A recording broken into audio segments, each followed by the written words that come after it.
What if the version of you that's been walking through life isn't the real you at all? Not the one you were born to be, not the one that lights up when no one's watching, but a version shaped by expectations, pressure, and silent compromises.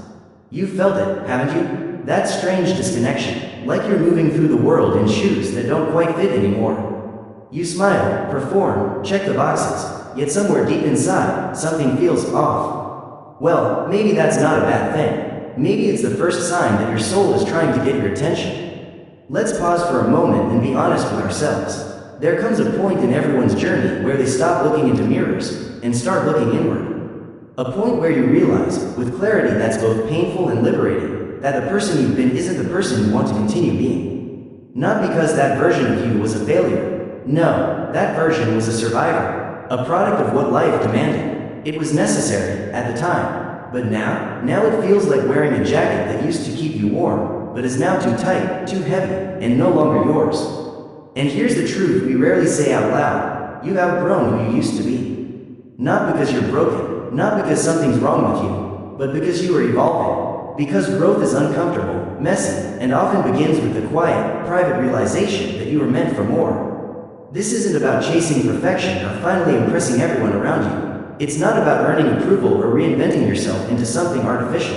It's about removing everything that isn't truly you. Think about that. What would it feel like to peel off the layers, expectations, pressure, trauma, image, and just be? Just exist in your purest form? That's the work, and it's not glamorous. It's silent. There are no trophies, no applause, no viral moments. It's just you, alone with your choices, choosing yourself again and again, especially on the days it would be easier not to. We live in a noisy world, don't we? One that tells you to fix yourself by consuming more tips, more advice, more productivity hacks, as if healing can be downloaded, as if peace is a checkbox. But what if the answer isn't in adding more, but in letting go? Maybe the true path forward is the opposite of what we've been told. What if your breakthrough isn't in doing, but in being? In returning to yourself, slowly, intentionally, in turning down the volume of the outside world so you can finally hear your own voice again. That inner voice, it's not broken, it's just buried. And this journey we're about to walk together, it begins not with grand gestures or life overhauls, but with a soft, radical decision to look inward, not as an escape, but as a rebellion. A revolution of self. You see, transformation happens in the smallest moments. Every tiny habit you form, every thought you dare to question, every emotion you stop running from and finally sit with, all of it is part of the rebuild. Not dramatic, not Instagram worthy, but real, because the person you're becoming isn't sculpted through performance. It's shaped in those quiet, courageous decisions you make when no one else is watching.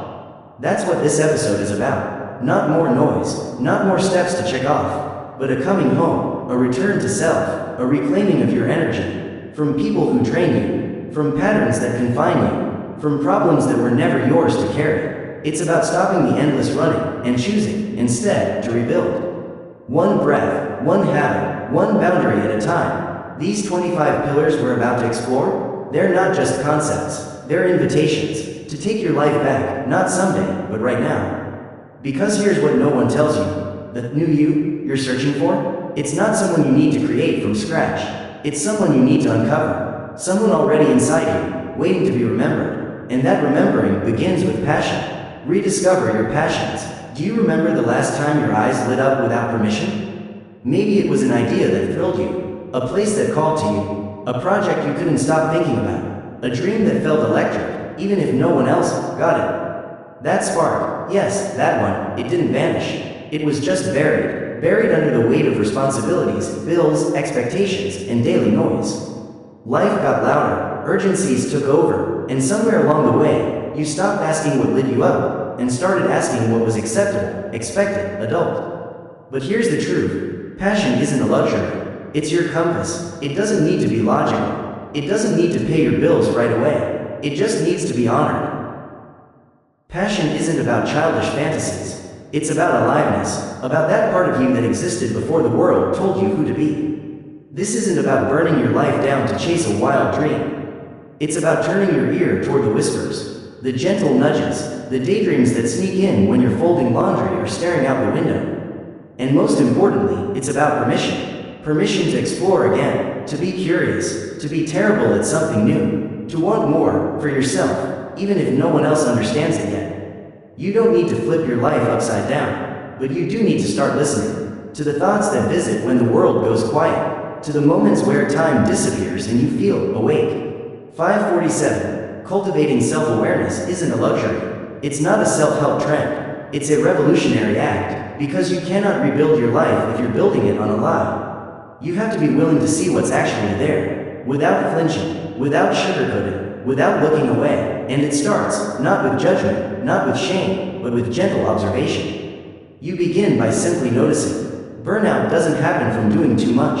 It happens from doing too little of what sets your soul on fire. It happens when you ignore the parts of you that are begging to breathe. Rebuilding yourself means returning to what matters on a soul level. Passion gives direction. It brings clarity. It makes the discipline worth it. The early mornings, the late nights, the sacrifices. But to access it, you need to begin. Begin messy. Begin scared. Begin small. Let yourself rediscover what brings you alive, one tiny step at a time. Because when you do, you don't just rebuild your life. You come back to yourself. And that changes everything. So now that we've gently stirred the embers of passion, now that we've remembered that spark you once carried, it's time to go deeper. Not just remembering what used to move you, but actively returning to it, slowly, courageously, one small step at a time. Because passion doesn't always roar. Often, it whispers. Go back to the books that once made your heart beat faster. Back to the music that felt like it was written just for you. To the art that made you stop and stare. The hobbies that made hours fly by. The conversations that left you feeling full, understood, alive. Retrace your steps to the places that once filled your lungs with air so fresh it changed your thoughts. Visit the old coffee shop, the childhood park, the corner of the world that used to make you feel like anything was possible. And don't stop there. Reconnect with the questions you used to ask, the ones that burned in your chest before the world taught you it was safer not to wonder. Before the answers got too inconvenient, too painful, because all of it still lives inside you, and it's time to stop dismissing it. Take yourself seriously again, not in a stiff, perfectionist way, but in a sacred way. As if your curiosity is holy. Because it is, that spark, that sense of wonder and energy, it was never truly gone. Just sleeping, just waiting for you to slow down long enough to notice its warmth again. And make no mistake, passion rarely announces itself with a bang. It doesn't kick down the door and demand your attention. It doesn't come wrapped in fireworks. It nudges, it whispers, it leaves breadcrumbs in your quietest moments. But if you're sprinting through life, if your calendar is packed, your mind overstimulated, your soul running on fumes, you'll miss it. That's why slowing down is not laziness. It's how you listen. You have to make room for it. You have to let stillness in. You have to allow for boredom, not as something to escape, but as sacred space for something new to speak. And in that silence, something ancient, something true, begins calling you home. And when you follow that call, not for money, not for prestige, but for the sheer joy of feeling alive again, something powerful begins to shift. You begin to remember, not the version of yourself that was carefully constructed to win approval, but the real you, the one that existed before fear got a seat at the table. So now, take a moment, really ask yourself, what part of me have I silenced for too long? What do I still secretly love, even if no one else knows? What would I spend my time doing if no one was watching, no one was judging, and I owed nothing to anyone? Those aren't just interesting questions. They're essential. They're doorways back to your truth. Because rediscovering your passion isn't about returning to the past. It's not about nostalgia or trying to relive old glories. It's about leaping forward into a version of yourself that lives with energy, clarity, and purpose. And that leap, believe it or not, starts with self-awareness. Most people think they know themselves, but they only know their patterns. They know their routines, their reactions, their fears, the version of themselves they show to the world. But ask them, why do you do what you do? And they'll pause, ask, who are you underneath the noise, when everything else falls silent? And the answer gets harder. Cultivating self-awareness isn't a luxury. It's not a self-help trend. It's a revolutionary act, because you cannot rebuild your life if you're building it on a lie. You have to be willing to see what's actually there, without flinching, without sugarcoating, without looking away, and it starts, not with judgment, not with shame, but with gentle observation. You begin by simply noticing. noticing the patterns, the stories you tell yourself, the moments when you shrink, the environments that drain your spirit, the people who make you feel small. You become a quiet detective in your own life, watching how your thoughts shift, how your energy flows, how your emotions rise and fall like tides. And over time, you begin to see it, the clear, honest difference between who you truly are and who you've been trained to be. That's the kind of awareness that gives you real power, the kind that isn't loud or flashy, but rooted and unshakable. Because once you understand your emotional triggers, your default reactions, your defense mechanisms, you stop being a puppet pulled by invisible strings. You begin to respond with intention instead of reacting on autopilot. You stop repeating the same cycles and start choosing something new. But here's the thing, it takes courage. Because what you discover might sting. You might realize you've been living for someone else's approval. You might see how fear has disguised itself as responsibility, or that the life you're living doesn't align with the values you say you hold dear. And that's okay. Self-awareness isn't about being flawless. It's about being honest, and honesty is the first step toward real transformation. To rebuild your life, you must be willing to sit with the tension inside you. To hear the quiet voice that doesn't scream, but whispers the truth. To ask better questions, not, what do people expect of me, but, what truly matters to me? Not, how do I appear, but, how do I actually feel when I'm alone with myself? The more you ask, the more you'll hear, the more you'll remember. So reflect, gently, consistently, journal with no filter, no edits, no expectations, meditate, not to escape, but to observe. And each night, ask, where was I real today? Where did I hide? What did I avoid? What did I crave? These questions are not a performance. They're a compass. They cut through the fog and guide you towards something truer. Because here's the truth, you cannot build a life that feels authentic if you don't know who's living it. You can't release your past until you understand the beliefs that built it. You can't design a new future until you're willing to examine the present with eyes wide open. That's the real revolution. Not loud, not public, but quiet, gentle, internal, and it doesn't require perfection. Just the willingness to look, to ask, to grow. So, before we continue, ask yourself, where am I moving through life on autopilot? What truths am I avoiding? Because transformation doesn't start with a lightning bolt. It starts with a whisper. And maybe, just maybe, that whisper is speaking to you now. Now that we've begun tuning into the quiet whispers of self-awareness, it's time to build on that foundation. Not by adding noise or hustle, but by choosing something deeper, something often overlooked. Your well-being. What if your well-being isn't something you earn at the end of your to-do list, but the foundation of everything? So many of us treat our health, mental, emotional, physical, as an afterthought. Something to squeeze in once the chaos quiets down, the emails are answered, the fires are put out. But what if the chaos never ends? What if waiting means never arriving? The truth is undeniable. You cannot rebuild yourself while running on fumes. You can't flourish in soil that's constantly drained of nourishment. Your peace is not a luxury. Your health is not optional. Your sanity is not a side dish. These are essentials, the very ground on which your transformation must stand. And here's the thing, prioritizing your well-being doesn't always look like a grand declaration. Sometimes it's quiet, invisible to others, but incredibly powerful. It might mean saying no, even when you've made a habit of saying yes. It might mean choosing rest over hustle, silence over scrolls, solitude over shallow interactions. It could mean walking away from someone who constantly oversteps your boundaries, even if they've been in your life for years. It could be as simple and as radical as leaving your phone in another room, just so you can sit with your own thoughts without interruption. It's about protecting your energy like it matters, because it does. Because when your choices start revolving around your well-being, you begin to see your life differently. You start noticing how many decisions were shaped by guilt, performance, or the desire to please.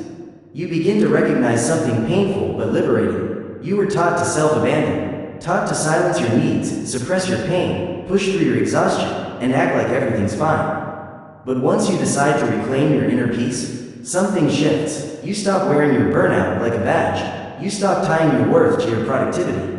You stop treating your capacity to endure suffering as proof of your strength.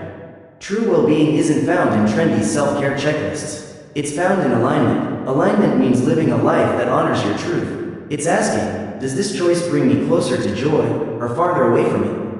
It's noticing how your nervous system responds to certain people, places, and commitments. It's creating small daily rituals that don't just soothe, but center you. Things that ground you, that regulate your inner world, that remind you are allowed to feel good, not just survive, not just function, but truly feel good in your body, in your space, in your day. And yes, sometimes, choosing yourself will come with guilt. Guilt for setting boundaries, guilt for resting, guilt for not being endlessly available to everyone else. But let's ask an honest question here. Who benefits when you're constantly exhausted? Who wins when you give until you're empty? Because it's not you. And the truth is, when you take care of yourself, you don't become selfish. You become stable, you become grounded, you become someone who can show up with more presence, not less. This is how real rebuilding happens. Not by pushing harder, not by forcing, but by listening deeper, by tuning in to what nourishes you and what drains you. By realizing that peace isn't the prize you get once the storm passes, it's the anchor you hold onto in the middle of it. So now, before saying yes to the next commitment, ask yourself, does this honor my well-being? Does this support the version of me I'm becoming? And if the answer is no, maybe that thing doesn't deserve your yes. From this place of grounded peace, you're ready to begin a new kind of building, through your habits. Because while passion ignites you and well-being sustains you, it's your habits that shape you. And here's where most people get it wrong. They think identity is sculpted by the big milestones, the career leap, the dramatic transformation, the one-time breakthrough. But identity is formed in the tiny, daily acts you repeat when no one else is watching. Your habits, those quiet routines you barely notice, are shaping your future right now.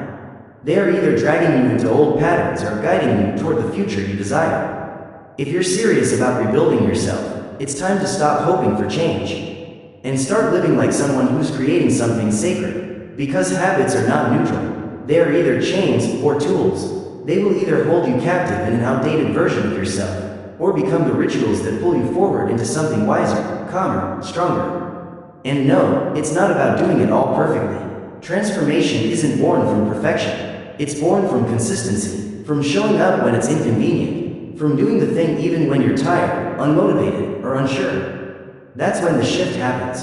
That's when you stop negotiating with your excuses. That's when you start treating your goals like promises to your future self. Because that's what real discipline is. A quiet, daily vote for the life you believe in, even when no one's clapping for you yet. And remember, start small. You don't have to flip your life upside down in 1 week. In fact, that kind of drastic overhaul usually backfires. Instead, choose one thing. Just one. Maybe it's drinking more water throughout your day. Maybe it's stretching for 10 minutes when you wake up. Maybe it's journaling your thoughts before you go to bed. Or simply spending the first hour of your morning without checking your phone. These small shifts don't look like much at first, but over time, they compound, and they start to transform not just what you do, but who you believe yourself to be. Once you've started laying the foundation of healthy, consistent habits, it's time to take it one step further, making them yours. Not someone else's ideal, not a copy of what worked for a friend or a trend online, but a rhythm that fits your real life, your unique values, your quiet vision of who you're becoming.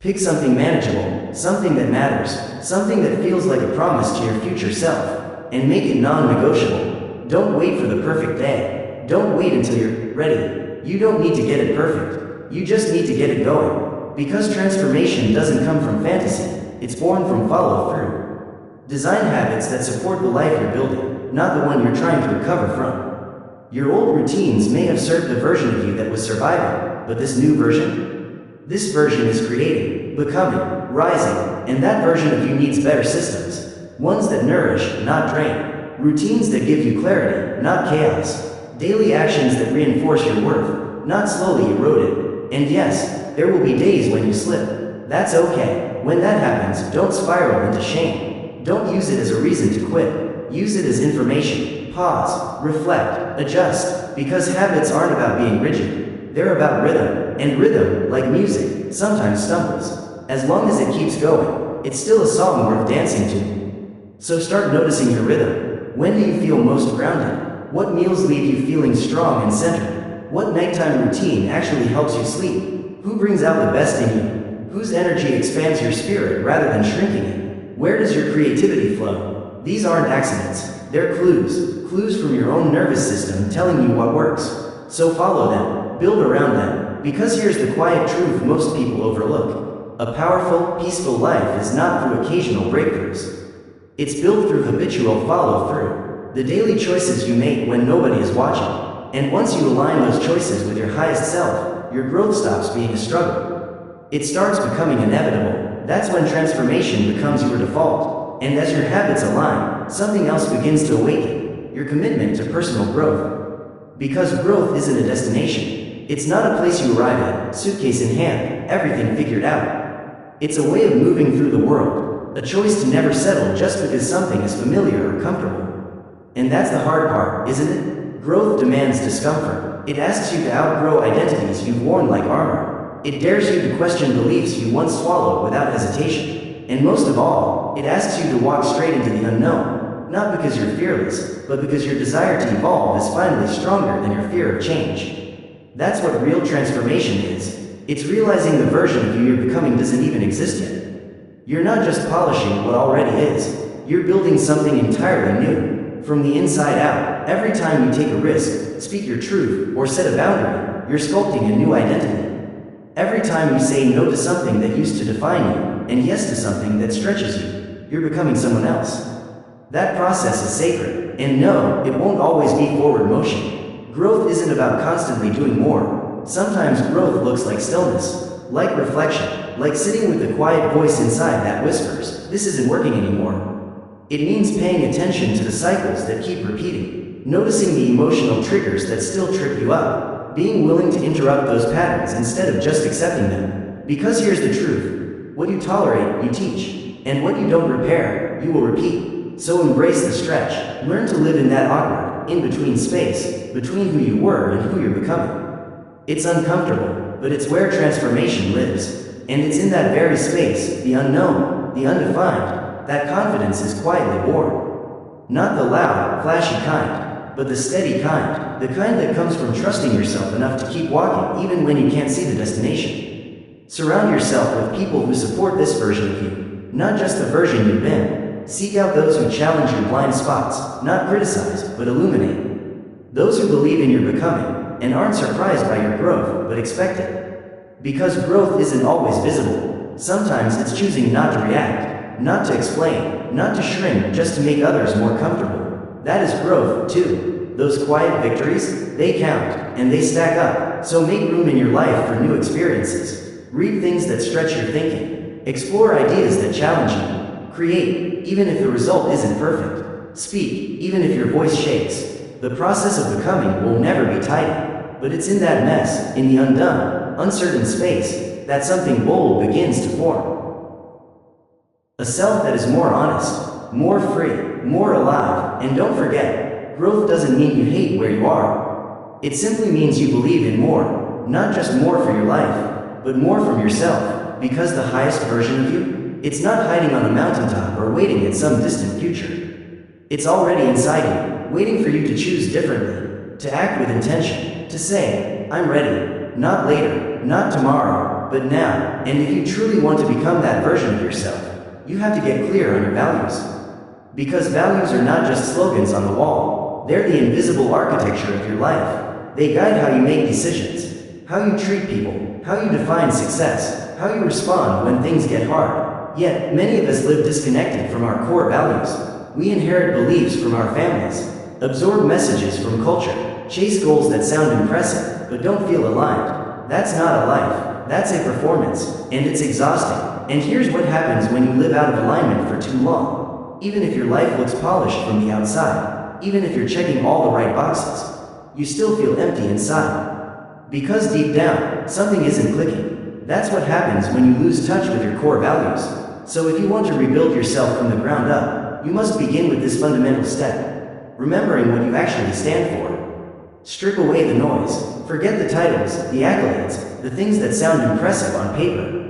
Pause the endless scroll of what everyone else is doing. And instead, ask yourself, what feels true to me? Because real clarity begins where comparison ends. It's not about what works for someone else. It's about what rings true in your bones. And when you stop living to impress and start living to align, something shifts. Life feels real again, genuine, rooted. So take a moment, no distractions, just you. Ask, What do I believe in when no one is watching? What values would I protect even if it cost me comfort or approval? What traits do I admire in others? And here's the key. Am I living those values myself? These questions aren't just philosophical. They're diagnostic. They reveal the space between the identity you claim and the life you actually live. Living by your values doesn't mean you'll always be understood. In fact, sometimes it means choosing the harder road. It means standing alone, turning down shortcuts, walking away from shiny opportunities if they ask you to trade your integrity. And yes, that's hard, but it's also liberating, because once your decisions are grounded in what truly matters to you, you no longer need applause. You no longer need constant reassurance. You feel peaceful, not because everything is perfect, but because your actions make sense to you. And that is priceless. That's where true inner strength begins. When your behavior and beliefs are in sync, you become grounded, steady, unshakable. You stop chasing certainty in the world around you, because you've already built it inside yourself. You know who you are, you know what matters, and no matter what life throws your way, that becomes your anchor. But let's be clear. Getting clarity about your values isn't a one-time epiphany. It's a lifelong refinement. You will outgrow old beliefs. You will stretch and evolve. You'll change your mind, and yes, you'll make mistakes. That's not failure, that's growth. What matters most is that you keep coming back to this question. Does this align with who I want to become? That's your compass. That's your reset button. Because when your life is built on values, not trends, not fear, not pressure, you stop drifting. You start choosing, and those choices begin to feel meaningful. And once you've realigned with your values, the next step becomes clear. Set achievable goals. Yes, big dreams are exciting. They inspire, they stretch you, but it's the small, deliberate steps that turn those dreams into actual results. Setting achievable goals isn't about playing it safe or lowering your ambition. It's about building momentum through consistency. Anyone can set a goal when they're motivated. But wisdom is setting a goal that still feels doable on the days when you have zero energy, no motivation, and a storm inside your head. Because those days will come, and when they do, emotion won't carry you, discipline will. You don't need a detailed 10-year plan. Sometimes the most powerful thing you can do is ask, what does success look like this week? What can I do today that moves me just one step forward? That's where the magic happens. When you break your big vision into small, clear, daily actions, it becomes real. It becomes tangible, and every time you complete one small step, your brain gets a message. You're doing it. Keep going. That's how momentum is built. That's how belief is formed. Not from one huge leap, but from 100 small ones, day after day. Each small win is a whisper to your future self. You've got this. Stay in motion, and slowly, without even realizing it, you begin building a new rhythm for your life. A new standard, a new normal. Achievable doesn't mean easy. It means realistic. It means honoring where you are today, without losing sight of where you want to go tomorrow. Too many people burn out, not because they lack ambition, but because they confuse ambition with urgency. They try to rebuild everything in a week. They sprint toward transformation like it's a race. And when they inevitably trip, they assume something's wrong with them. But the truth is, there's nothing wrong with you. There was something wrong with the plan. A good goal stretches you, but it doesn't break you. It challenges you to rise, but it doesn't punish you when you rest. And most importantly, before you commit to any goal, you need to ask the deeper question. Why do I want this? Because not every goal is worth chasing. Some goals are cleverly disguised insecurities. Some are echoes of someone else's voice, your parents, your peers, your past. Don't let that noise set the direction of your life. So before you decide where you're going, ask yourself, who am I becoming if I pursue this? If the answer feels exciting, expansive, peaceful, that's a good sign. But if the answer feels heavy, constricted, or anxiety-inducing, maybe it's time to rethink. Because goals should call you higher, not drag you down. And don't underestimate the power of writing your goals down. When you take that extra step, turning an idea into ink, it becomes real. It forces clarity. It transforms a fleeting thought into a concrete commitment. A written goal becomes something you can revisit, track, measure, and most of all, it becomes a promise, not just to your future, but to yourself. Once your goals are written, they become more than just words on paper. They become a commitment, a quiet promise to the future version of yourself. And when you track your progress, not to criticize or judge, but simply to stay honest, you turn those goals into an ongoing conversation with your future self. Every small step forward is a message. I haven't forgotten you. I'm still coming for you. Let go of the need for overnight change. Great things are not built in a rush. They're built in rhythm, not through force, but through faith, through steady, patient effort that compounds quietly over time. So stop waiting for the stars to align. You don't need the perfect morning, the perfect mood, or the perfect plan. You just need to keep showing up, with humility, with patience, with the belief that progress, no matter how small, still counts. When your foundation is built on discipline instead of motivation, you stop needing ideal conditions.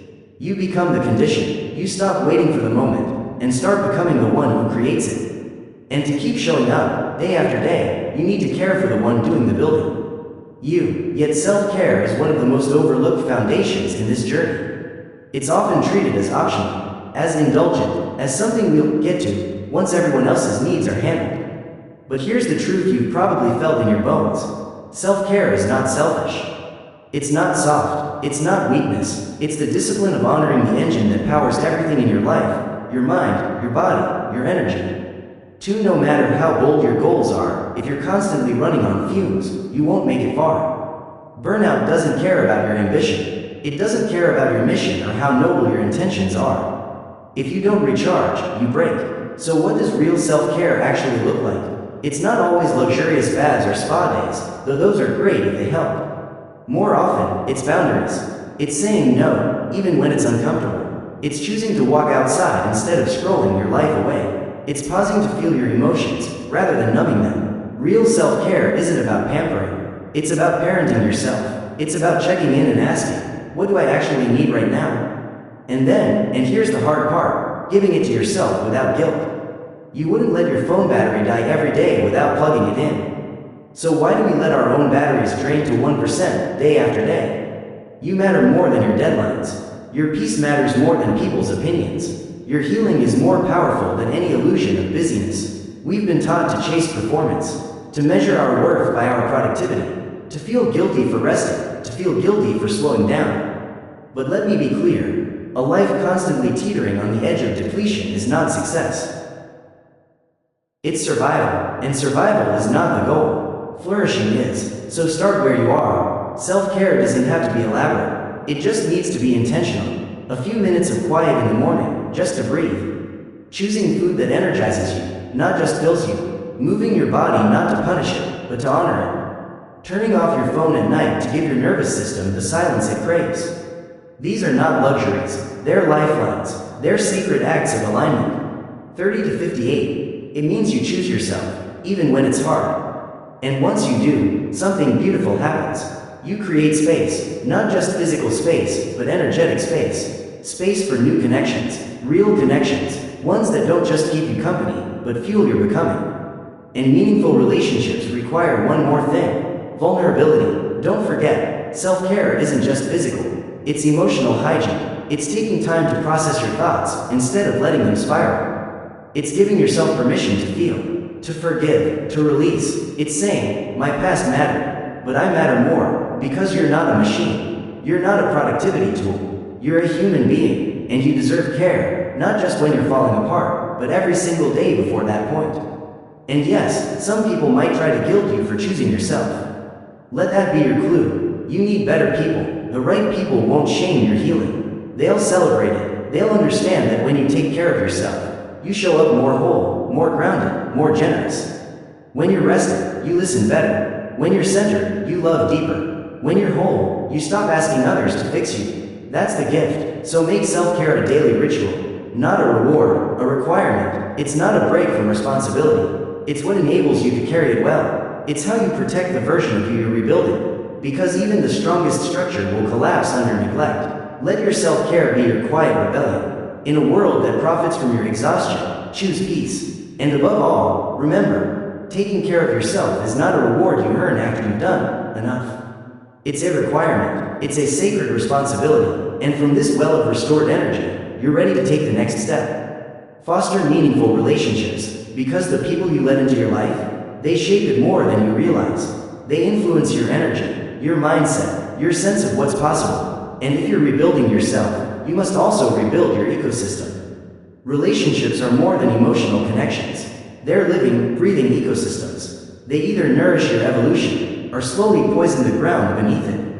And while we talk often about self-awareness, discipline, mindset, we rarely talk about the impact of who you're walking beside. If you're serious about rebuilding yourself, then here's one truth you can't ignore. Your environment is not just physical, it's emotional. And if that environment includes people who constantly plant seeds of doubt, who compare you to others, who leave you emotionally off balance, you'll find that your growth gets suffocated at the root. Even the strongest seed can't flourish in toxic soil. Meaningful relationships don't always come with loud affirmations or over-the-top gestures. Sometimes they're quiet, a simple presence, a text that says, thinking of you. Someone who listens, not to reply, but to understand. Someone who gently reminds you of your worth on the days you've forgotten it. Someone who holds up a mirror, not to shame you, but to help you see the version of yourself you're becoming. Someone who challenges your excuses, not out of judgment, but because they believe in your potential more than you do in the moment. These are not just relationships, they're reflections. They don't let you stay small. They don't let you settle. They remind you, again and again, that you are capable of more. But relationships like that don't just happen by accident. They require honesty. They require intention. First with yourself, then with others. So ask yourself, who do I feel safe to grow around? Who helps me feel more like myself, not less? Who encourages me to evolve, not stay the same? And just as important, who drains me? Who pulls me back into old versions of myself I'm trying to leave behind? Because sometimes, the hard truth is this: the people who've been around the longest are not always the ones who deserve front row seats in your next chapter. Letting go of relationships that no longer align isn't cruel. It's self-respect. You don't owe your future to those who only know your past. You're not obligated to keep people close if they consistently cross your boundaries or make you doubt your direction. This doesn't mean you cut people off in anger or without compassion. But it does mean you stop choosing their comfort over your peace. It means you choose yourself, even when it's hard. And once you do, something beautiful happens. You create space, not just physical space, but energetic space. Space for new connections, real connections, ones that don't just keep you company, but fuel your becoming. And meaningful relationships require one more thing: vulnerability. You can't expect depth if you only offer surface. You can't build trust while hiding behind performance. People can't love the real you if you never show them. And the right people, they don't want your perfection. They want your presence. They want your honesty, even when it's messy, even when you're struggling. Because it's only when you allow yourself to truly be seen that you can be truly loved. And through all of this, don't forget, the most important relationship you'll ever have is with yourself. If your inner voice is constantly tearing you down, if you betray your own boundaries just to please others, if you abandon yourself in pursuit of approval, then no amount of external validation will fill that void. You must become your own ally. You must foster an inner dialogue that encourages, supports, and challenges you. Be your own anchor, so you don't need others to be your crutch. Because at the end of the day, meaningful relationships aren't about numbers. They're not about how many people you know, but how deeply you're known by the right ones. Sometimes, just one aligned soul can change everything. Your healing, your growth, your path. So choose wisely. Because the energy that surrounds you will either help build the life you're creating, or silently tear it down. Because your creative potential, there's a quiet kind of revolution that begins the moment you stop labeling yourself.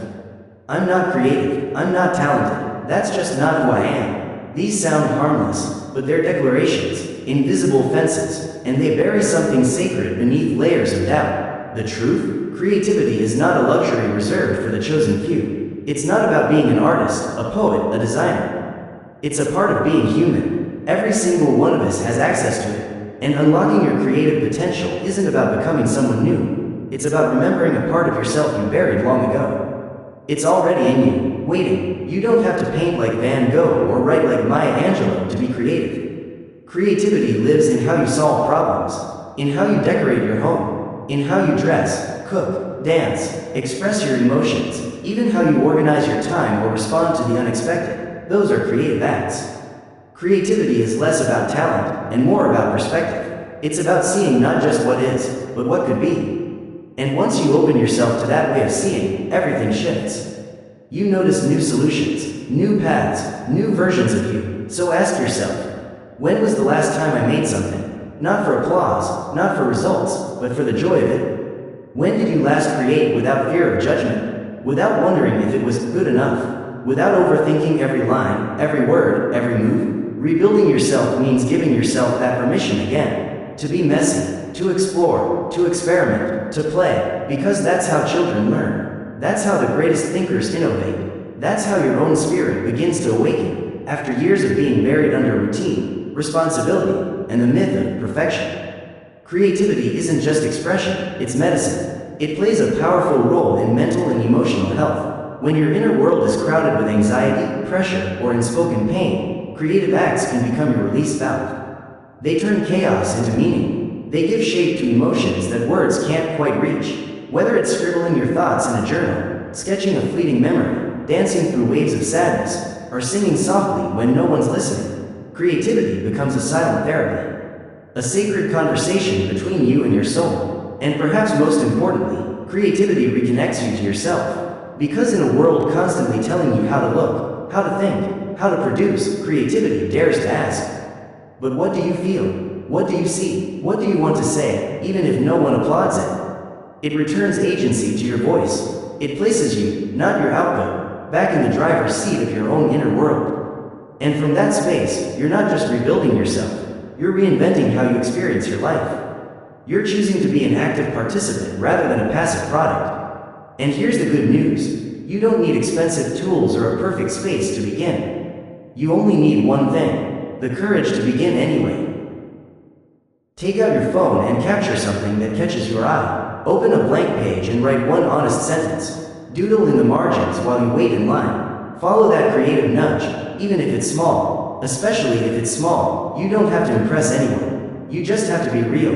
Because the moment you stop asking, am I creative? And instead ask, what wants to come from me today? That's the moment the door unlocks. Now it's time to walk through it. Overcome limiting beliefs. But as you walk forward, you'll meet resistance, not just from the outside world, but from within. This is where limiting beliefs try to step in. They're like shadows in the mind. They linger quietly in corners you rarely look, influencing everything. Your confidence, your decisions, your dreams. They whisper things like, you're not smart enough. You always mess things up. It's too late to change. And the most dangerous part? You often don't even realize you're believing them. They've lived in your mind for so long, they've become part of your internal wallpaper, familiar, subtle, and unchallenged. But here's what you must understand. These beliefs are not facts. They're assumptions, stories formed during moments of pain, fear, or failure. Stories you absorbed, from a parent's comment, a teacher's judgment, a cruel remark, a childhood embarrassment. You weren't born with these limits. You learned them, and anything learned can be unlearned. Just because something feels true doesn't make it true. And just because a belief has lived in your mind for years doesn't mean it deserves to stay. So how do you begin to overcome them? Step 1 is awareness. Start listening to the quiet stories you repeat to yourself. Especially when you're under pressure, when things go wrong, or when someone challenges you. What's your first thought when you make a mistake? What do you hear inside when you face a challenge?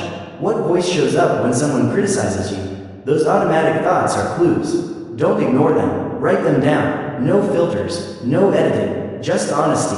Because the moment you name a belief clearly, you begin to loosen its grip. Awareness is your first act of power. And the second, rebellion. You've identified a limiting belief. Start asking better questions. Where did this belief come from? Who planted this idea in me? And were they even right? Is this based on my experience or someone else's fear? And most importantly, can I find even one piece of evidence that proves this belief wrong? One time you succeeded. One time you were braver than expected. One moment where you surprised yourself. Every limiting belief has a crack in its foundation. Your job is to find it, to press into it, to let the light in. Neither works, but what if, instead of reacting blindly, you learn to work with your stress? To move through it, not avoid it? Managing stress effectively starts with recognition. Early recognition, before it turns into burnout, before it becomes breakdown, before it breeds bitterness. But most people wait too long. They ignore the signs, the short temper, the scattered mind, the sleepless nights, the deep fatigue. These aren't random, they're red flags. Identifying and questioning aren't enough. You have to replace those old beliefs with new, conscious ones. And this takes practice. It takes intention, because beliefs are not changed by thinking differently once. They're changed by acting differently over and over again. You don't just say, I believe I can grow. You behave like someone who's growing. You build new mental pathways through practice, not perfection. So begin telling yourself a new story. I can learn from this. I may not be there yet, but I'm becoming. My past does not define my future.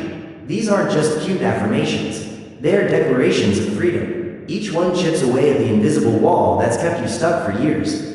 And slowly, day by day, you carve out a new space to expand into who you really are. Remember this, your thoughts are not your identity. They are habits, and habits can be changed. Rebuilding yourself doesn't just mean changing what you do. It means challenging what you believe about who you are, because once you change your beliefs, your life begins to change itself. Rebuilding yourself means more than rewriting your story. It means dismantling the beliefs that quietly ruled you for years and choosing, moment by moment, to create a new reality.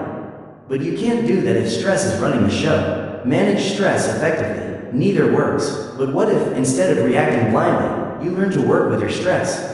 To move through it, not avoid it? Managing stress effectively starts with recognition. Early recognition, before it turns into burnout, before it becomes breakdown, before it breeds bitterness.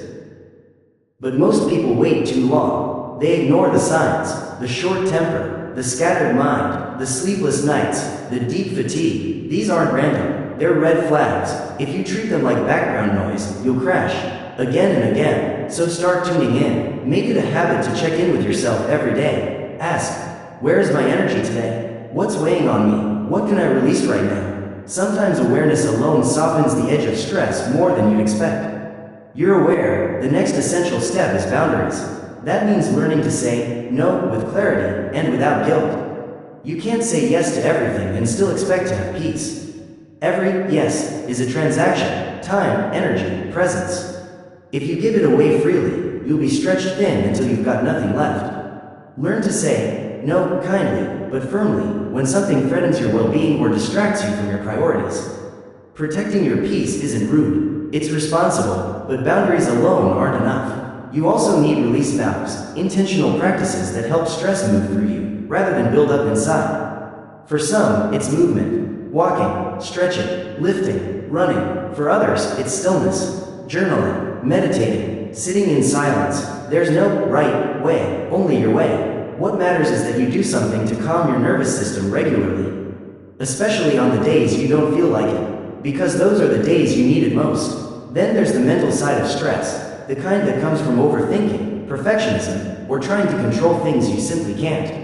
One powerful way to reduce that kind of stress is to simplify.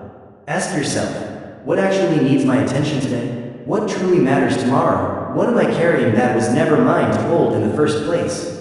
Clarity reduces chaos. The more you simplify your focus, the less stress can tighten its grip. And don't underestimate the healing power of connection. Sometimes, the best thing you can do is simply talk to someone, not to be fixed, but to feel seen. To hear someone say, I felt that too, is often the moment your chest loosens. Because we are wired for connection, and connection is a form of medicine. Just remember, managing stress isn't a one-time solution. It's a lifestyle. A daily practice of noticing, adjusting, releasing, and returning to center. Some days you'll snap, some days you'll shut down. That's okay. This isn't about being perfect. It's about staying aware and recovering faster. Stress will knock, that's life, but it doesn't have to move in, and it certainly doesn't have to rule you. When you learn to manage stress, not avoid it, you reclaim your power. You prove to yourself that no matter what life throws at you, you can respond with grace, with clarity, with strength, and that's not just resilience. That's rebuilding, from the inside out. Build emotional intelligence, 48 to 43. Most people think emotional intelligence is about managing your anger or holding back tears.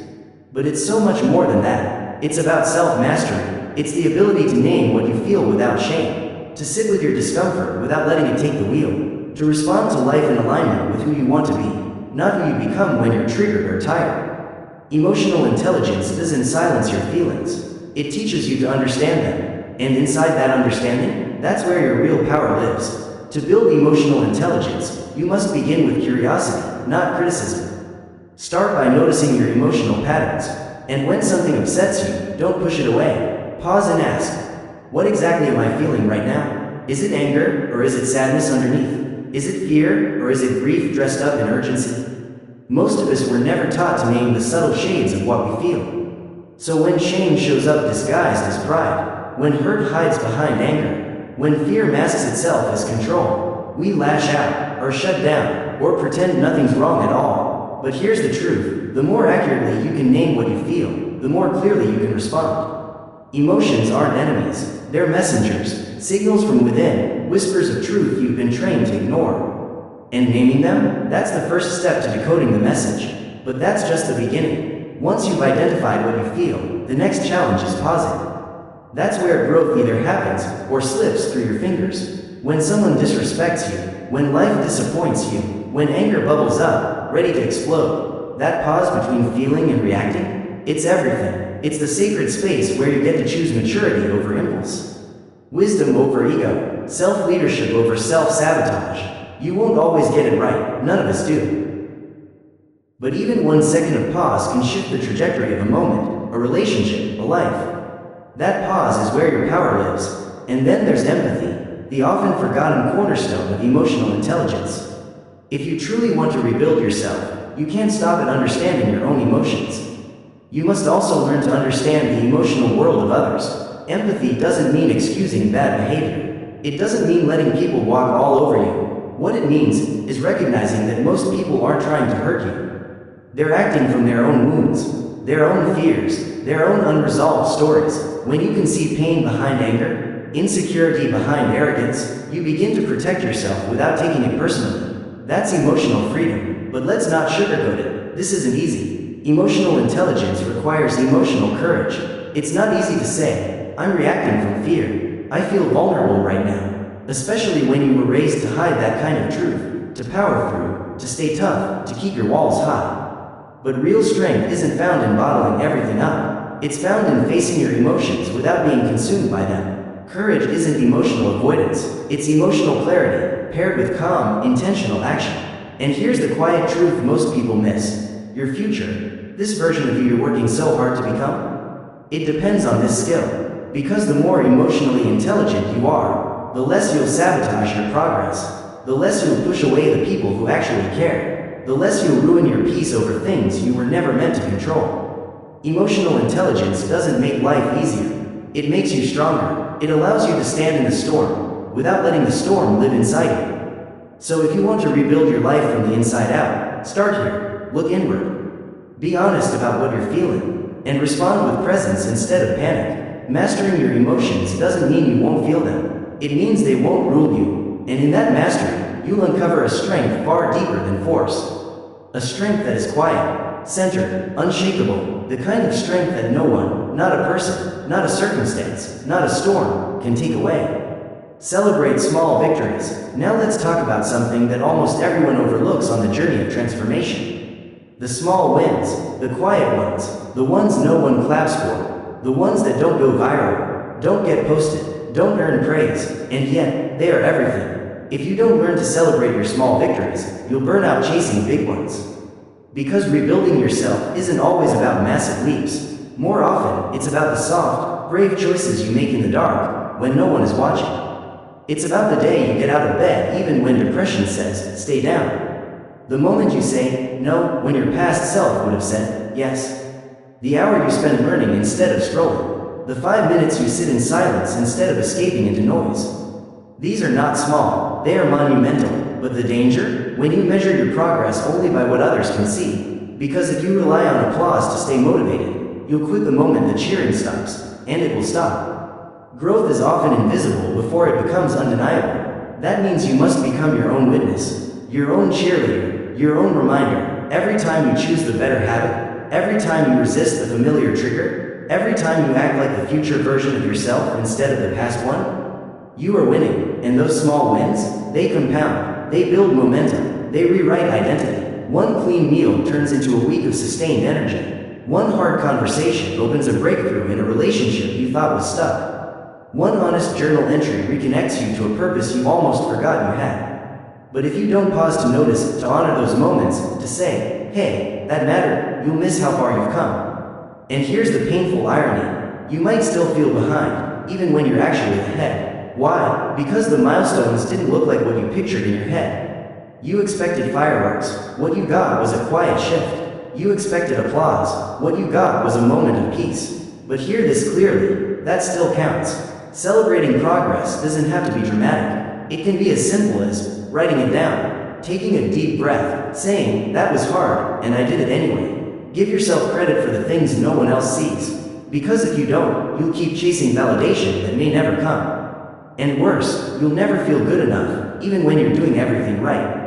But when you shift your mindset, when you begin to honor the quiet wins, something powerful builds inside you.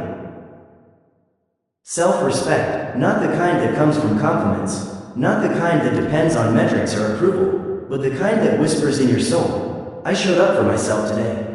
That whisper becomes a roar. It becomes your fuel, your confidence, your evidence that you're not just thinking about change, you're living it, inch by inch. So if today you did something hard, no matter how tiny, pause. Acknowledge it. If you resisted the urge to numb out, if you took one step toward your goals, if you breathed through the chaos instead of reacting, that's progress.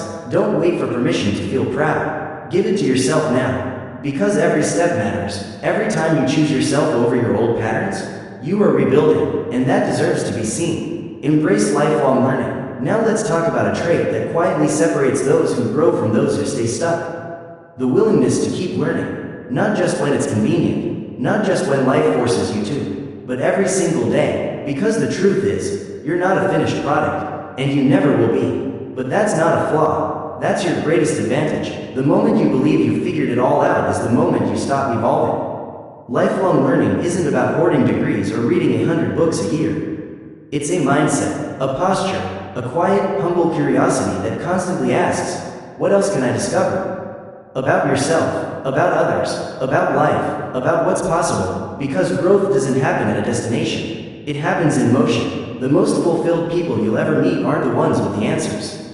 They're the ones still asking better questions. They don't fear failure, they use it as feedback. They don't hide their mistakes, they mine them for wisdom. They don't need to look smart, they're committed to becoming wise. There's a big difference. Think of your life as a garden. If you stop watering it, if you stop learning, exploring, reflecting, it doesn't stay the same. It withers, because nothing in life stays neutral. You're either growing or shrinking. There is no pause button. That's why committing to lifelong learning is so powerful. It keeps your mind sharp, your heart open, your spirit flexible, and when storms come, and they will, you won't break. You'll bend, because you've trained yourself to adapt, to adjust, to evolve. But let's keep this simple. Learning doesn't have to be complicated. It could mean reading one meaningful paragraph instead of scrolling for an hour. It could be 10 minutes of reflection at night. What did I do well today? What can I do better? It could mean listening to someone who thinks differently, not to argue, but to understand. It could mean noticing your own emotional reaction and asking, where did that come from? And it could mean forgiving yourself and deciding to try again, because that, too, is learning. And don't forget, books aren't your only teachers. People can be teachers too. Everyone you meet knows something you don't. Every experience, yes, even the painful ones, can teach you something vital. If you're willing to pay attention, if you're willing to stop reacting long enough to reflect, because life is a relentless, brilliant teacher, the only real question is, are you listening? When you embrace learning as a lifestyle, not a task, something amazing happens. You stop being intimidated by what you don't know. Because you trust yourself to learn it, you stop pretending to be perfect. Because you value growth more than image, and you stop fearing change. Because you've trained yourself to evolve. When you truly commit to lifelong learning, something beautiful happens. You stop comparing your timeline to anyone else's. Because you're no longer obsessed with being perfect, you're focused on progress. And that shift, that's freedom, that's strength, that's what makes you resilient in a world that never stops shifting. So don't wait for crisis to force you into growth. Choose it now. Stay curious, stay humble, stay open. Rebuild your life on the foundation of someone who never stops learning, and you'll be unstoppable. Nurture your inner strength. There's a kind of strength that doesn't show up with noise. It doesn't scream for attention. It doesn't flash its credentials. It's not aggressive. It's not dressed in pride. It's quiet, consistent, unshakable. It's rooted deep, far beyond appearances. And this is the kind of strength you need when you're rebuilding a life.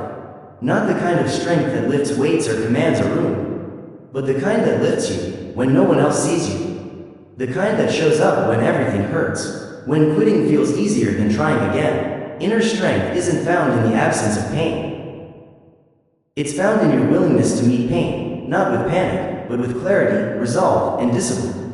So how do you nurture that kind of strength? It starts in the smallest moments, the choices that seem invisible to others, but are life-defining to you. It's in waking up when you said you would, even if you didn't sleep well. It's doing the work when no one is watching and there's no applause coming. It's choosing truth over comfort, integrity over shortcuts, growth over temporary relief. These choices aren't glamorous, but they are sacred, because every time you choose discipline over distraction, you build something far more powerful than momentum. You build self-trust, and that self-trust, it becomes your armor. Most people think strength is something you're born with, that some people just have it, that others don't. That's a myth. Strength is built, like a muscle, and like any muscle, it only grows under resistance. You don't grow stronger by avoiding discomfort. You grow by facing it, again and again, until the thing that once broke you becomes the very thing that builds you. And yes, you will break sometimes. That's part of the process. But inner strength isn't about being unbreakable. It's about being rebuildable. It's knowing that even if you fall, even if you collapse under the weight, you will rise, not because it's easy, but because you've trained yourself to rise, because you've stopped outsourcing your strength and started cultivating it from within. Part of nurturing that strength is learning how to protect it. You can't pour your energy into everyone and everything and expect to stay whole. You have to learn the discipline of saying no, not from selfishness, but from focus. You have to protect your peace, your routines, your mental clarity, because that's where your strength grows. That's not weakness, that's strategy, that's self-respect. And here's another myth to let go of. Strong people do feel deeply. They just don't let those emotions drive their decisions.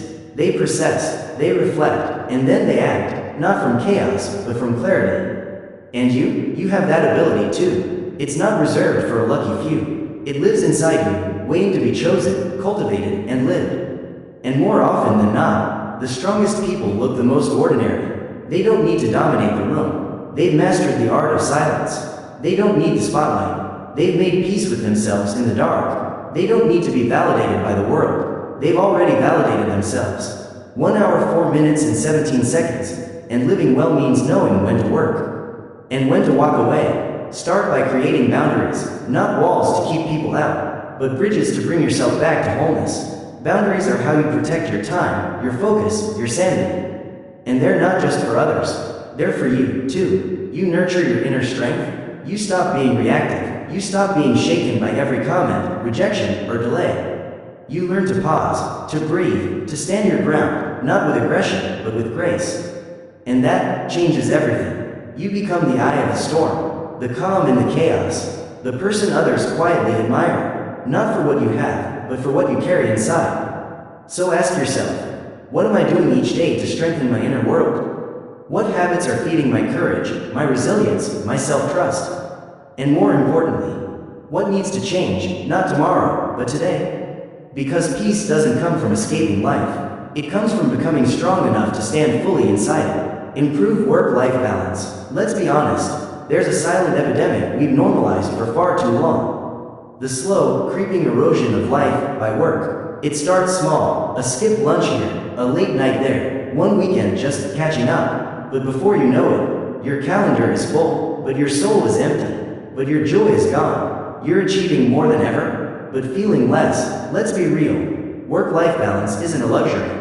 It's survival. It's one of the greatest acts of self-respect you will ever commit to. Because we live in a world that glorifies burnout, where hustle is romanticized, where exhaustion is worn like a badge of honor, where productivity is worshipped as purpose. But here's the hard truth. What's the point of building a life of success if it costs you your health? If you lose presence with the people you love, if peace becomes a stranger in your own mind, that's not success. That's self-abandonment in slow motion. So where do we begin? It starts by redefining success itself. It means realizing your value isn't found in how busy you are, or how many hours you clock in, or how productive your calendar looks. You're not a machine. You're not a cog in someone else's system. You are a human soul. And humans aren't built to run 24/7 without rest, without joy, without love. You're built to live, to feel, to breathe, and living well means knowing when to work and when to walk away. Start by creating boundaries, not walls to keep people out, but bridges to bring yourself back to wholeness. Boundaries are how you protect your time, your focus, your sanity. And they're not just for others, they're for you, too. Learn to close the laptop on time. Stop checking your phone every 5 minutes. Take breaks that are real, not guilty, rushed, or distracted. Start scheduling your life with the same discipline you schedule your work. Because your well-being isn't optional, it's essential. Remember, balance isn't just about how much time you spend. It's also about your energy. Some tasks drain you, some people drain you. Pay attention. Do an honest audit of your days. Where's your energy being wasted? What routines are stealing clarity instead of creating it? What activities leave you feeling full instead of fried? You may not be able to control every aspect of your job, but you can control how you recover from it, how you breathe, how you restore, how you reconnect with the parts of yourself that work can't reach. And when you make that space, fill it with intention. Don't just unplug, replug into your life, into your family, your passions, your values, your quiet joy. Stop waiting for permission to take care of yourself. No one is going to hand it to you. You have to claim it. And yes, at first, it might feel selfish, but pause for a second and ask, what's more selfish? Tending to your needs before you collapse, or neglecting yourself so deeply that the people around you have to deal with your burnout? Your peace isn't just a personal issue, it's a shared one, because when you show up whole, present, and grounded, everyone around you benefits. The truth is, work-life balance is not one grand decision. It's 1,000 small adjustments made daily. Yes, there will be busy seasons. Yes, there will be deadlines. But if you've built a foundation of rest, reflection, and reconnection, you won't be knocked over by the waves. You'll return to center, again and again. Balance isn't something you stumble into. It's something you build, with your choices, with your boundaries, with your courage. Discover your purpose. There comes a moment in almost every life. It arrives quietly, unexpectedly, maybe in a traffic jam, a sleepless night, or after hitting a milestone that felt empty. You look around and whisper to yourself, is this all there is? Maybe you followed the rules, checked the boxes, chased the things others promised would make you happy, and still, something's missing. That missing piece? It's not motivation, it's not more success, it's purpose. Purpose isn't a bonus, it's the core of why you wake up in the morning. Without it, even wins feel meaningless. Progress feels empty, even rest feels hollow, because you don't know what you're resting for. But here's the truth. Purpose isn't some cosmic message written in the stars. It's written inside you. It's been there all along, in the parts of you that feel neglected. 1 hour, 10 minutes, and 58 seconds. But if it lights you up, if it energizes your soul instead of draining it, that's your clue. 1 hour, 12 minutes, and 12 seconds. You don't need to see the full path. You just need to take the next real step. Purpose isn't a final destination. It's a journey that evolves as you evolve. It deepens with your scars. It sharpens with your failures. It clarifies with every no that leads you closer to your yes. It's not linear. It's not perfect. It's alive. And don't think for a second that your purpose has to be world-changing to be life-changing. You don't have to start a movement or write a bestseller or save the planet. Maybe your purpose is to be a safe place for one child, to create art that no one else could. Your purpose doesn't happen in one dramatic epiphany. It unfolds through daily intention. It starts by tuning into your curiosity, listening to your inner pull, paying attention to what gives you energy, and what silently drains it. The clues are always there, in the tasks that make you lose track of time, in the things you do even if no one noticed, in the moments you feel most like yourself. But here's the catch. Most people ignore the clues. They override them with logic, with fear, with what society says is practical. They dismiss their passions. It's too risky. It's too small. It's not realistic. So they shrink. They settle. They survive. But they don't truly live. Discovering your purpose means being brave enough to get uncomfortable, to step off the path someone else paved for you, to question the identity you built to gain approval. It's not just about what you think. It's about how you live. It's about the food you fuel yourself with, the spaces you allow into your environment, and the boundaries you set for your inner world. Sometimes, the most powerful clarity comes not from thinking harder, but from pausing. Yes, just stopping. Take a breath, step away, close the laptop, go outside, write it all down. When your thoughts are swirling like a storm, get them out of your head and onto paper. When a decision feels overwhelming, break it into bite-sized pieces. Because here's a hard truth. Most of what we call confusion is just noise. It's not that life is too complex. It's that we've let in too many opinions, too many distractions, too many voices that aren't even our own. You'll know clarity is returning when urgency no longer rules your choices. When emotions stop hijacking your actions. When your mind no longer feels like a battlefield, but like a sanctuary. That's when creativity flows again. That's when vision sharpens. That's when life stops feeling like something happening to you, and starts becoming something you're building on purpose. Because mental clarity isn't some luxury for monks on mountaintops. It's a requirement for a life of depth, direction, and peace. Without it, you'll chase the wrong goals, fix the wrong problems, and wonder why fulfillment still feels out of reach.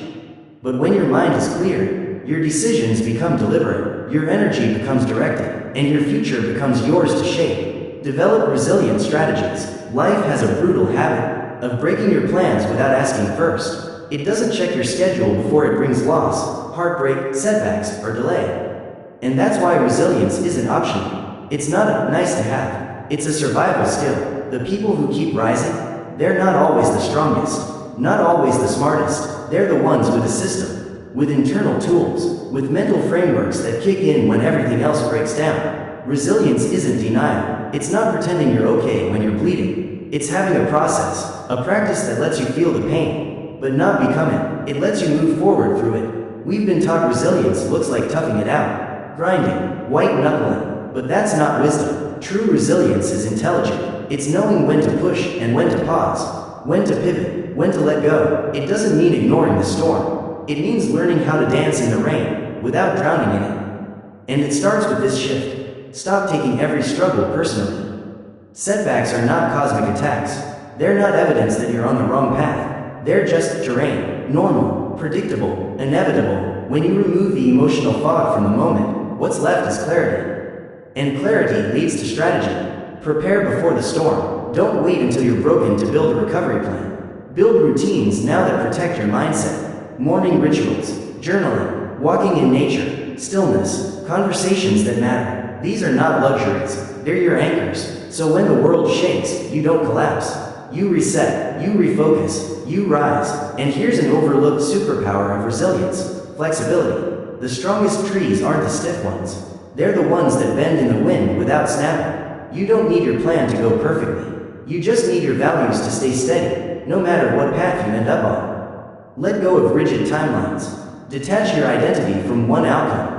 Because when you do, you stop falling apart every time life surprises you. You adapt, you respond, and you keep going, not with bitterness, but with wisdom. And finally, know your why. Why are you doing this? Why are you choosing growth when comfort is easier? Because when you're clear on why, you'll stay patient, you'll stay committed, you'll stop letting small problems knock you off course, and you'll start seeing every hard moment not as a punishment, but as preparation. Develop resilient strategies. Resilience is not about pretending you're fine. It's about creating space to process the pain. Not shoving it down, not covering it up, but facing it with tenderness. Because denial is not resilience. Pushing your emotions down doesn't make them disappear. It makes them detonate later, louder, messier, more destructive. So pause, talk to someone you trust, write it out, sit in silence, breathe into the heaviness, not away from it. Resilient people don't avoid discomfort. They walk into it with clarity and compassion. They allow grief, they allow anger, they allow the ache of disappointment, but they don't build a home in it. They don't confuse what they feel with who they are. They feel fully, and then heal intentionally. The most powerful form of confidence is this: no matter how many times I fall, I know how to rise. That knowing, that quiet inner voice that says, I've been here before, and I came back stronger. That's your superpower. No one can give it to you. It's earned. It's built through your own battle-tested experience. And it becomes your secret weapon when everything else crumbles. Resilient strategies don't just help you survive hard things. They transform them into something useful. You don't have to pretend it didn't hurt, but you don't have to stay broken either. You get to rebuild, stronger, wiser, calmer. That's the power of strategy over emotion, structure over chaos, intentionality over reactivity. Foster self-acceptance. There's a war no one talks about. It's not fought on the outside. It's not political, economic, or cultural. It's internal, a quiet war between who you are and who you think you should be. between what you truly feel and what you believe you're allowed to feel. And this war, it drains you. It whispers that you're never enough, that you should be further, better, different. But how can you build anything real if the foundation, your relationship with yourself, is built on rejection? Self-acceptance isn't weakness. It's not giving up on growth. It's choosing to stop waging war with your reflection. It's the quiet decision to stand by yourself, to look in the mirror and say, yes, I've made mistakes. Yes, I carry flaws. Yes, I've failed, but I still choose to have my own back. Because no matter how much you improve, no change will stick if it's built on self-hate. True transformation grows from a place of compassion, not punishment. When you accept yourself, you stop begging the world for permission to exist. You stop apologizing for who you are, your dreams, your flaws, your fire, your softness. You take ownership of your story, even the painful chapters, even the messy ones, even the parts you thought you had to hide. Because every moment of your life, good, bad, glorious, or regrettable, is part of your becoming. That's what makes you human. That's what makes you relatable. That's what makes your growth real. Now let's address a common myth. People fear that if they accept themselves, they'll stop pushing forward. That they'll get lazy, complacent. But the opposite is true. When you accept yourself, you free yourself. You stop wasting energy pretending. You stop trying to earn worthiness. You stop performing, and you redirect all that energy into becoming. Acceptance becomes your fuel, not your prison. But let's be honest, many of the negative voices inside us aren't even ours. They're echoes of parents who meant well but didn't understand, of teachers who saw your struggle but not your potential, of a culture that says you must look this way, act that way, fit in or fail. But let me ask you, who gave them the right to define you? And why are you still letting them? This is where the work begins. Start noticing when you self-reject, when you feel guilt for resting, when you call yourself lazy instead of tired, when you shame yourself for needing help, when you shrink your emotions because you're afraid they're too much. Pause and ask, would I say this to someone I love? Would I ever treat a child the way I treat myself? If not, why do you allow it from you? Part of self-acceptance is also accepting your journey, your timeline, your pace. Stop measuring your worth against someone else's highlight reel. You are not behind. You are not late. You are right on time for your own unfolding. If you keep showing up, honestly, patiently, courageously, you will get there. Not on their schedule, but on yours. And remember, self-acceptance is not a destination. It's a daily practice. Some days it comes easily. Other days, it's a decision you make minute by minute, especially on the hard days. When you feel like you've regressed, when you fall into old patterns, when your mind floods with doubt. That's when self-acceptance matters most. Foster self-acceptance on the days when your mind spirals, when old doubts resurface, when shame starts whispering louder than truth. That is when you double down. That's when you say to yourself, I may not like how I feel right now, but I still choose to stand with myself. Because if you don't stand with you, who will? The world will always have critics. It will always have people ready to tell you what you lack. But you don't have to join their chorus. You can be the one person who shows up for yourself, with grace, with patience, with understanding. And when you walk beside yourself instead of against yourself, that's where real power begins. It's not loud, it's not flashy, but it is unshakable. Unlock your full potential. Here's the heartbreaking truth. Most people go through life without ever touching even a fraction of their potential. Not because they're not talented, not because they're not smart, but because they don't believe they're allowed to grow beyond the box they were put in. They stay small, they stay quiet, they stay in roles that shrink them, all because somewhere along the way, someone taught them it was safer to dim their light. Maybe they were told not to ask for too much, not to outshine, not to rock the boat, and eventually, that conditioning becomes a prison, one they start calling, just my personality.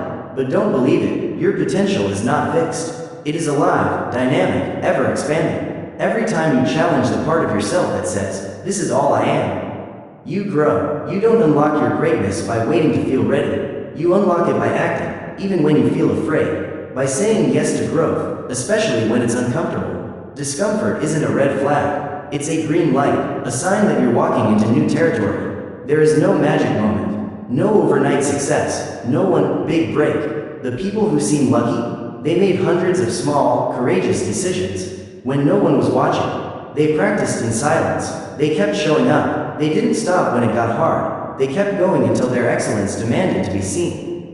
The world calls it luck, but really, it's alignment, it's persistence, it's vision. Unlocking your full potential means confronting your inner limits, especially the ones you didn't realize were inherited fears. That voice that says, "You're too old, too late, not enough," that voice is not truth. It's just a memory, echoed from someone else's fear.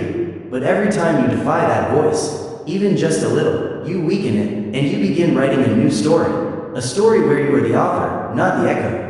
You don't need to change your entire life overnight. Just one habit, one step, one moment of courage, because clarity doesn't come before action. It comes through it. Stop waiting for the perfect plan.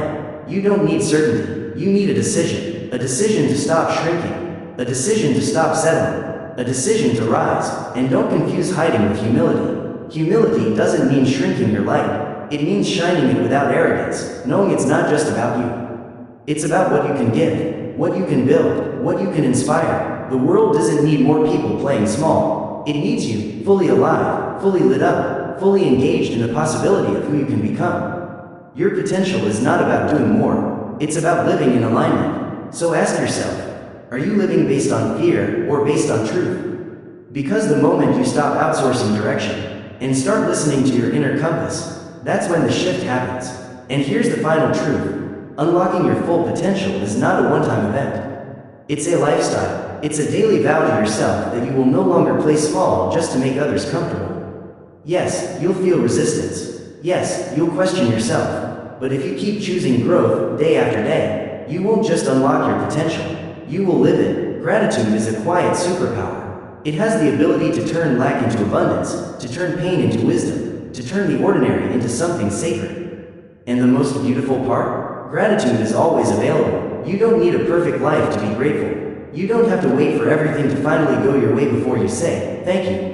In fact, the deepest, most transformative kind of gratitude is often born not in the calm, but in the chaos. Too often we delay appreciation. We say things like, I'll be thankful when I make more money. I'll be grateful when I meet the right person. I'll feel peace when I finally arrive. But life doesn't work like that. Time doesn't wait. Opportunities don't wait. And your soul? It's hungry for joy now, not someday. Here's the truth. Gratitude isn't the result of a fulfilled life. It's the foundation of one. When you begin with gratitude, you don't need everything to be perfect in order to feel peace. You stop waiting. You start seeing. Gratitude is also the quickest way to break the cycle of negativity. Ever noticed how fast your mind spirals into what's wrong, what's missing, what's unfair? Gratitude is the interruption. It breaks the spell. It lifts your eyes. It reminds you of what's still good, what's still working, what's still worth fighting for. No, gratitude doesn't erase your problems, but it changes your posture. And when your posture changes, so does your perspective. You move from being a passive victim to an active participant in your own healing. Now don't mistake this for toxic positivity. Real gratitude is not blind. It's brave. It doesn't deny your pain. It looks it square in the face and says, even here, I will find something meaningful. Even now, I will find something to honor. It's the radical act of keeping your heart open, even when the world gives you every reason to shut it down. So start small. Notice the warmth of sunlight on your skin, the stillness of a quiet morning, the fact that you woke up today, with breath in your lungs and another chance to begin again. Write down 3 small things each night. Something that made you smile. Something that taught you. Something that reminded you of your strength. At first it feels simple, almost silly, but over time, it rewires your soul. Because the more you look for reasons to be grateful, the more reasons appear. Not because your life magically changes, but because you do. Gratitude also expands your capacity to give. When you feel full, you stop grasping. You start sharing. You stop competing. You start lifting. In a world that constantly tells us to compare, complain, and consume. Gratitude is a quiet act of rebellion. Let it shape your day. Let it shape the way you speak to others, the way you view your body, the way you honor your time. Let it be the voice in your mind that says, I may not be where I want to be, but I am deeply grateful for how far I've come, and I trust what's still ahead. Because gratitude doesn't just make you feel good, it makes you resilient. It turns hardship into depth. It transforms loss into legacy. It reminds you that even if everything else is shaken, there is still something sacred within you that cannot be taken. Embrace change with courage. Change is one of life's few guarantees. And yet, it's the one thing most people spend their lives resisting. Why? Because comfort is seductive, even when it hurts, even when it limits you, even when it silently kills your joy. Comfort whispers, at least you know what to expect, at least you know how this feels. But let me ask you, is familiar pain really better than unknown freedom? Here's the paradox, the very change you're resisting might be the doorway to the life you were meant to live. To truly rebuild yourself, you have to stop tiptoeing around change and start walking into it. With courage, curiosity, and conviction. Think about how much energy is wasted avoiding what's already unfolding, staying too long in places that drain you, replaying what broke instead of creating what's next, telling yourself it's not the right time while life keeps moving. But courage isn't something you wait for, it's something you build. You build it every time you take a shaky first step, every time you move with fear, not wait for its absence. Because real courage isn't the absence of fear. It's the decision that something else, your future, your growth, your purpose, is more important than staying comfortable. Real courage isn't flashy. It's not about bold speeches or fearless leaps. It's about standing at the edge of the unknown and saying, I may not know what's ahead, but I trust myself to figure it out. It's about releasing the illusion that you must control every outcome, and choosing instead to grow through discomfort, to evolve through uncertainty, and to bloom through transition. Because here's the quiet truth. Every version of your stronger, freer, wiser future self lives just beyond the threshold of some kind of change. And while we think it's change we're afraid of, it's not. What we truly fear is loss.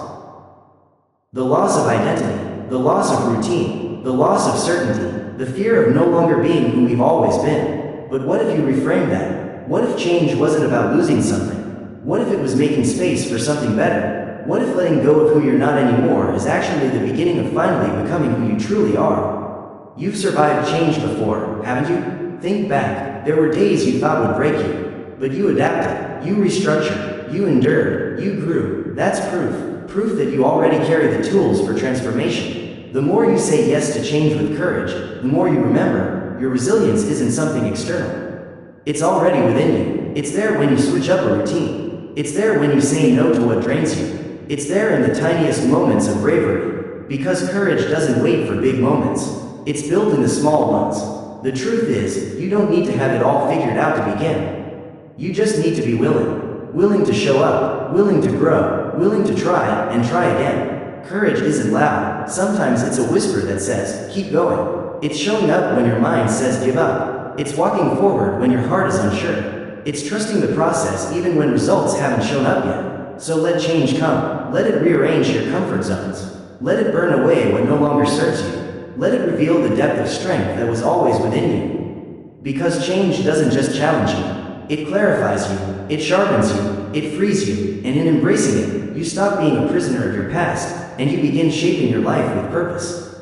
Unlock your authentic self. There is a version of you that isn't trying to impress anyone. That isn't bending, performing, or pretending. That version isn't something you need to invent, it's something you need to remember. Because long before the world told you who to be, you were already enough. But life layers us, with roles, with shame, with masks, with approval seeking. You adapt to survive, you shrink to fit, you forget to feel, and slowly, the distance between who you are and who you're pretending to be grows unbearable. But authenticity is your way home. Not all at once, not overnight, but moment by moment, layer by layer. By asking, what do I believe because I've thought it through? And what do I believe because I was told to?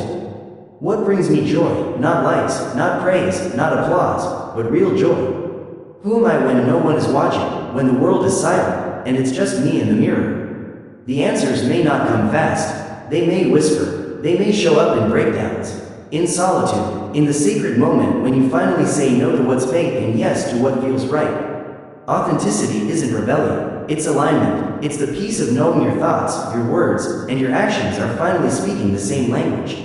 It's living from the inside out, not the outside in. And that kind of peace, the peace of integrity, is rare. Not the peace of approval, but the peace of not betraying yourself. When you live authentically, your energy shifts. Your relationships deepen. Your life becomes real, not perfect, but true. You stop chasing validation, not because it doesn't feel good, but because you finally realize. The deepest form of acceptance is self-acceptance. And here's the irony. The moment you stop trying to impress the world, the right people find you. Not because you curated the perfect image, but because your essence, raw, real, and radiant, spoke louder than any mask ever could. But make no mistake, living authentically takes bravery, because the truth is, you will outgrow things, roles, environments, even people, not because you stopped loving them, but because you started loving yourself. Some people won't understand. Your evolution will unsettle the comfort they found in your former self. Let them go. Let the misunderstanding pass. Let the silence be sacred. Because the cost of authenticity? Losing what's false. The reward? Freedom. Your authentic self isn't polished. It's not perfect. It's beautifully flawed, messy at times, contradictory, wounded, but it's alive, and it's powerful in a way no perfection ever can be. When you speak from that place, when you trust it, act from it, live through it, you stop existing and you start living, not on autopilot, not as a shadow of your potential, but as the author of your story. If you feel lost, don't rush to wear a new mask. Don't search for a new identity to impress the world. Instead, look within, reconnect with the child who dreamed without boundaries, who loved without fear, who laughed from the belly and cried without shame. That child is still you, still whole, still worthy, still waiting for you to remember. Yourself was never about becoming someone else. It was always about removing everything that was never truly you. The fear, the conditioning, the masks, the expectations, and when those fall away, you don't just emerge, you awaken. You realize, you were never broken, you were buried, and now, you're free. You were never meant to hide in the shadows of your own life. Never meant to keep your voice small or your light dim. You weren't born to perform, please, or conform. You were born to be, fully, boldly, bravely. This journey, this rebuilding, isn't about impressing the world. It's about finally coming home to yourself.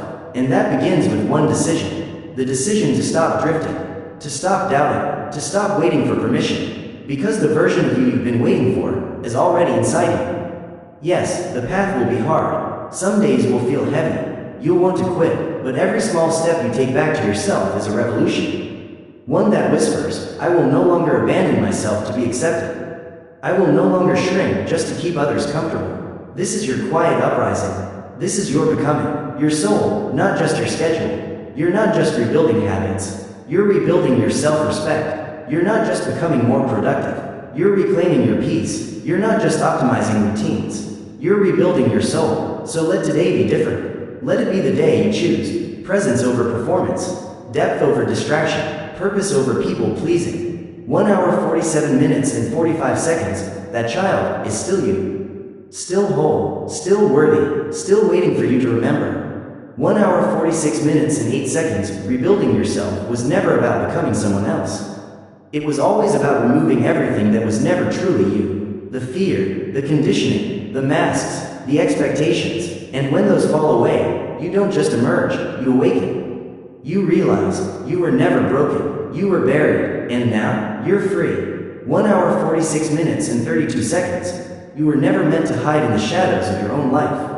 Never meant to keep your voice small or your light dim. You weren't born to perform, please, or conform. You were born to be, fully, boldly, bravely. This journey, this rebuilding, isn't about impressing the world. It's about finally coming home to yourself. And that begins with one decision. 1 hour 46 minutes and 54 seconds.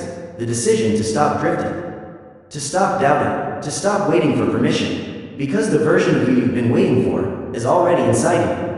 Yes, the path will be hard. Some days will feel heavy. You'll want to quit, but every small step you take back to yourself is a revolution. One that whispers, I will no longer abandon myself to be accepted. I will no longer shrink just to keep others comfortable. This is your quiet uprising. This is your becoming. 1 hour 47 minutes and 16 seconds. Rebuild your soul, not just your schedule. You're not just rebuilding habits. You're rebuilding your self-respect. You're not just becoming more productive. You're reclaiming your peace. You're not just optimizing routines. You're rebuilding your soul. So let today be different. Let it be the day you choose. Presence over performance. Depth over distraction. Purpose over people pleasing. 1 hour 47 minutes and 45 seconds. Let it be the day you look in the mirror and whisper, I'm done waiting. I'm becoming. Because that life you keep dreaming of, it's not some far-off fantasy. It's born in the quiet choices you make in the stillness of your morning, in the integrity of your actions, in the sacredness of your discipline. Rebuild yourself slowly, intentionally, fully, not for applause, but for alignment, not to prove anything, but to finally live as someone you recognize.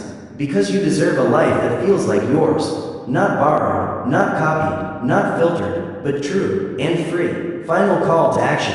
If this message stirred something in you, share it with someone else who needs it. Don't let the healing stop with you. And if you're ready for more clarity, more depth, more truth, hit subscribe and stay close. Because this journey, it's just beginning. The door to your real self has always been open. Now it's time to walk through it. It'd be the day you look in the mirror and whisper, I'm done waiting. I'm becoming. Because that life you keep dreaming of, it's not some far-off fantasy. It's born in the quiet choices you make in the stillness of your morning, in the integrity of your actions, in the sacredness of your discipline. Rebuild yourself slowly, intentionally, fully, not for applause, but for alignment, not to prove anything, but to finally live as someone you recognize. Because you deserve a life that feels like yours, not borrowed, not copied, not filtered, but true and free. Final call to action. If this message stirred something in you, share it with someone else who needs it. Don't let the healing stop with you. And if you're ready for more clarity, more depth, more truth, hit subscribe and stay close. Because this journey, it's just beginning. The door to your real self has always been open. Now it's time to walk through it.